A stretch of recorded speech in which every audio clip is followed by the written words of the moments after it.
नमस्कार, सुस्वागतम दर्शकों जी, मैं बीएन। लोकसभा चुनाव के नतीजे के बाद अब सबकी निगाहें यूपी विधानसभा की 10 सीटों पर होने वाली उपचुनाव पर है। जी हाँ, सियासी दलों ने इसकी तैयारी तेज कर दी है।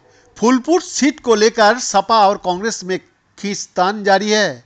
दरअसल इंडिया गठबंधन की तरफ से कांग्रेस प्रयागराज की फूलपुर सीट से लड़ने की तैयारी में है। इधर कांग्रेस जब इस सीट को अपना परंपरागत सीट बता रही है, फूलपुर सीट पर दावेदारी करने को लेकर कांग्रेस पार्टी ने शनिवार को फूलपुर क्षेत्र में ही संगठनात्मक बैठक की। इस बैठक में पार्टी नेताओं ने फूलपुर की सीट कांग्रेस को दिए जाने की मांग की। मीटिंग में मौजूद प्रदेश महामंत्री और संगठन मंत्री अनिल यादव ने कहा कि वो कार्यकर्ताओं और नेताओं की भावनाओं से पार्टी हाईकमान को अवगत कराएंगे। उन्होंने आगे कहा कि पार्टी हाईकमान से अनुरोध करेंगे कि कार्यकर्ताओं की भावनाओं का सम्मान करते हुए इंडिया गठबंधन में फूलपुर की सीट पर कांग्रेस पार्टी खुद ही लड़े। कांग्रेस फूलपुर सीट को नेहरू की पारंपरिक सीट बता रही है।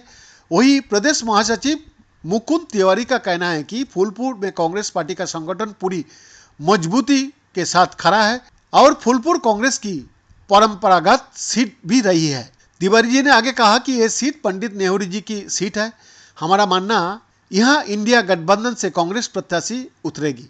जब हम यहाँ से लड़ेंगे तो बीजेपी की हार होना तय है। तिवारी जी ने आगे कहा कि प्रत्याशी यहाँ से कौन होगा इसका फैसला आलाकमान पर छोड़ दिया गया है।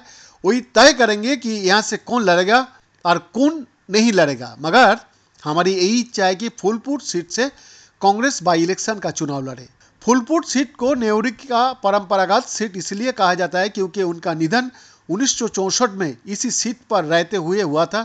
ये लोकसभा सीट ऐतिहासिक सीट मानी जाती है। दो भारतीय प्रधानमंत्री जवाहरलाल नेहरू और बीपी सिंह यहाँ से चुनाव लड़े थे। अगर बात फूलपुर सीट का है तो 2024 के लोकसभा चुनाव में बीजेपी के प्रवीण पटेल जो पहले विधायक थे वो चुनाव जीतकर सांसद बन गए। उन्होंने सपा के अमरनाथ मौर्य को करीब 4000 वोटों से हराया था। सांसद बनने का बाद उन्होंने विधायक पद से इस्तीफा दे दिया। इसका बाद ये सीट खाली हुई थी। उत्तर प्रदेश की जिन 10 सीटों पर उपचुनाव होने वाला है उनमें फूलपुर, खैर, गाजियाबाद, मझावा, मीरापुर, मिल्कीपुर, करहाल, कटहरी, कुंदरकी और सीसामऊ शामिल है। सीसामऊ को छोड़कर सभी 9 सीटों के विधायक इस बार लोकसभा चुनाव जीतकर सांसद बन गया है। इसीलिए ये सीटें खाली हुई है और इन पर उपचुनाव होना है। वही सीसामाऊ से सपा विधायक इरफान सोलंकी की आपराधिक मुकदमा में सदस्यता रद्द होने के कारण ये सीट खाली हुई है। उपचुनाव की तारीख का ऐलान तो अभी तक नहीं हुआ है, लेकिन सभी सियासी दलों ने अपने अपनी कमर कस ली है। बीएन का एक्सक्लूसिव रिपोर्ट।